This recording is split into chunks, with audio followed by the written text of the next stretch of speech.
जय श्री गणेश दोस्तों, कैसे हैं आप लोग। हमारी आज की कहानी है बंटवारा। तो चलिए शुरू करते हैं आज की कहानी।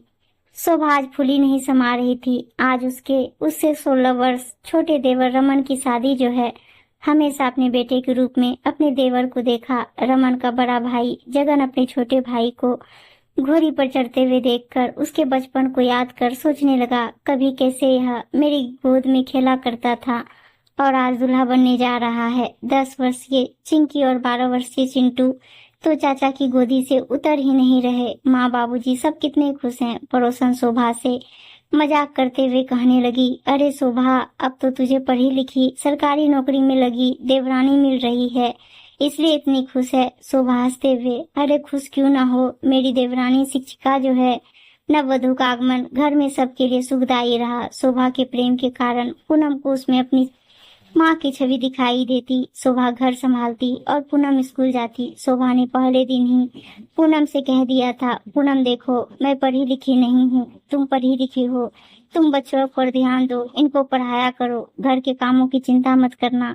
पूनम जेठानी के दोनों बच्चों को अपना समझकर पढ़ाती।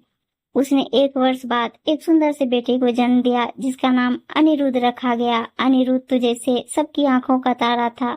वह पूरे परिवार में सबसे छोटा और सबका लाडला था। इसी तरह 16 वर्ष बीत गए। वे देवरानी जेठानी जहाँ भी जाती सब उनकी प्रशंसा करते। आज के जमाने में भी देखो दोनों कैसे मिलकर रहती हैं।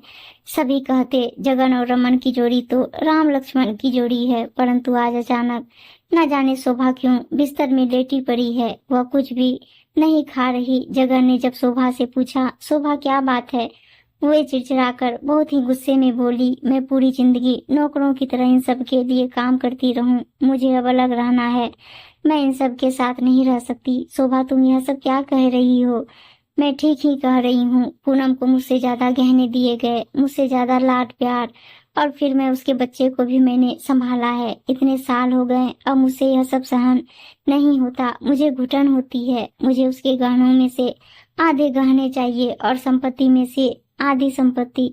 चिंटू और पिंकी ने भी अनिरुद्ध से बात करना छोड़ दिया। अनिरुद्ध जब भी चिंटू से कहता, भैया चलो क्रिकेट खेलने चलें, चिंटू मुंह फेर लेता। और अब की बार की राखी पर तो पिंकी ने उसे राखी भी नहीं बांधी।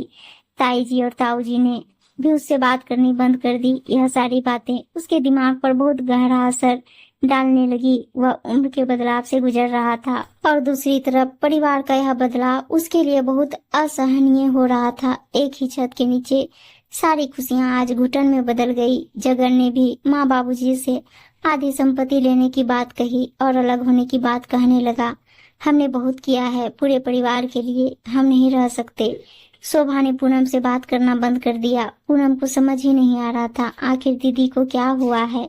दीदी, मुझसे कोई गलती हुई है। शोभा ने बिना बात किए ही मुंह फेर लिया। रमन भी इस सारे वातावरण से पूरी तरह चिड़चिड़ा हो गया। वह सारा गुस्सा अनिरुद्ध और पूनम पर ही निकालता। ऐसा बदलाव देखकर अनिरुद्ध बीमार पड़ गया। वह 2 महीने तक बिस्तर से ही नहीं उठा। इससे उसकी पढ़ाई छूट गई। पढ़ाई छूटने के कारण वह और भी ज्यादा अवसाद में चला गया। अब तो पूनम और भी ज्यादा परेशान रहने लगी। उसे समझ ही नहीं आ रहा था आखिर हमारे हंसते खेलते परिवार को किसकी नजर लग गई। अनिरुद्ध से बर्दाश्त नहीं हो रहा था कि उसके बड़े भाई बहन, उसके ताई जी, ताऊ जी, यह सब उससे इतना नफरत क्यों कर रहे हैं। संपत्ति बंटवारे में परिवार का बंटवारा क्यों कर रहे हैं। अनिरुद्ध को जगह जगह हॉस्पिटल में दिखाया गया, उसका इलाज करवाया, परंतु वह कहीं भी ठीक नहीं हुआ। पूनम ने मंदिर, मस्जिद, गुरुद्वारे, हर जगह उसके स्वास्थ्य की कामना की। अंदर से बिल्कुल टूट चुकी थी। कोई उसे टोने टोटके बताता, वह सब करती। दिन रात भगवान की प्रार्थना, जैसे पूरा संसार उसके लिए अब बेमानी सा हो गया था। परंतु किसी भी चीज का असर अनिरुद्ध के स्वास्थ्य पर नहीं पड़ रहा था। अनिरुद्ध पूरी पूरी रात नहीं सोता, बैठा रहता। पूनम उसके साथ बैठी रहती और उसको देख देख कर आंसू बहाती रहती है। पूनम ने शोभा के पैरों में पड़कर कहा, दीदी, आप और भाई साहब अनिरुद्ध को ठीक कर सकते हैं, वह आप लोगों के बगैर नहीं रह सकता। परमात्मा जानता है, मैंने आपके बच्चों को हमेशा अपना समझकर अपने प्रेम से उन्हें सींचा है। शोभा, रहने दे पूनम, हम क्या मर गए थे जो तुम्हारे बच्चों को संभाल रही थी। मैंने भी तेरे बच्चों को संभाला है। हाँ दीदी, मैंने कब मना किया है, तभी तो अनिरुद्ध आप सबसे इतना प्यार करता है। पूनम के आंसू देखकर शोभा का हृदय बदल गया और उसने पूनम को गले से लगा लिया। चिंटू और पिंकी भी अनिरुद्ध की ऐसी हालत देखकर रोने लगे। शोभा, पूनम, ना जाने मुझे क्या हो रहा है, मेरे दिमाग में नकारात्मक विचार आते रहते हैं। पूनम दीदी, अब आपकी 50 वर्ष की उम्र हो गई है। इस उम्र में मोनोपोज होता है, जिसके कारण शरीर में बदलाव होते रहते हैं और नकारात्मक विचार घेर लेते हैं। आपकी कोई गलती नहीं है। अब पूरा परिवार चाहता था कि अनिरुद्ध ठीक हो जाए, परंतु अनिरुद्ध अपने कमरे में नहीं था। सब उसे चारों तरफ ढूंढने लगे, परंतु वह कहीं भी नहीं मिला। सुबह से शाम हो गई। पूनम का तो रो रो कर बुरा हाल हो गया।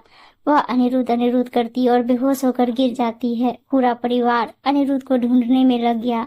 देर रात चिंटू को अनिरुद्ध एक पार्क में बैठा हुआ मिला। चिंटू ने अनिरुद्ध को देखते ही अपने गले से लगा लिया और जोर जोर से रोने लगा। भाई, तू कहाँ चला गया था? हम सब तेरे बगैर कितने अधूरे हैं। अब मैं तुमसे कभी भी नाराज नहीं होऊंगा, मुझे माफ कर दे। सभी दोबारा मिलकर इकट्ठे रहने लगे। धीरे धीरे अनिरुद्ध की हालत में सुधार होने लगा और अब सब जान गए थे, परिवार के बंटवारे में बच्चे पिसते हैं, जबकि हमारे भविष्य की अनमोल धरोहर यह बच्चे ही हैं। उम्मीद है दोस्तों कहानी अच्छी लगी होगी और अच्छी अच्छी कहानियां सुनने के लिए चैनल को सब्सक्राइब, वीडियो को लाइक शेयर जरूर कर दीजिएगा। धन्यवाद दोस्तों।